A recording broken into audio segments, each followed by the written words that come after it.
An direkt mal eng froh, die en oft Gestalt kriegt, kann ich als Okäfer mein Notar eigentlich selber wählen. Das ist effektiv ein gut froh. Der Notar, der gëtt vun de Parteiie frei bestimmt, wo den Obje leit huet also neichtemmer ze dien wie en Notar muss holen. Der Notar ist aber ein Offizier publik, huet also eng öffentlich Funktion, hier steht zwischen den Parteien. Er passt op, dass Gesetze angehalen gin an noch Hypotheken an Servitude kontrolliert gin.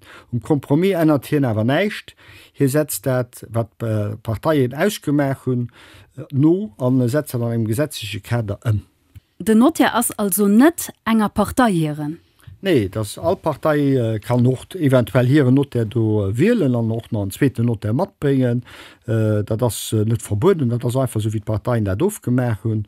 Und der Anonymität ändert dat auch nicht. Die Anonymität vom Notar ist auch über das Gesetz festgehalten, und da gibt doch keinen Unterschied. A wie präparieren ich mich dann am besten für den Akt beim Notar? Et soll verlängen Projekt Aktie gesinn am Fairaus jeen du hingeht, an das auch net verbunden de Projekt engem zu weisen an der Mat du hemas, den Dach vu Markt selber geht dann oft immenséier an Leiit traunech net unbedingt vorzustellen.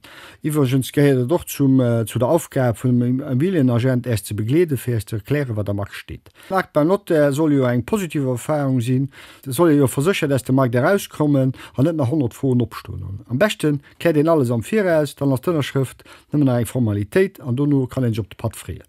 Am mehr Informationen fand er op vivi.lu dem Portal vun den Immobilienexperten.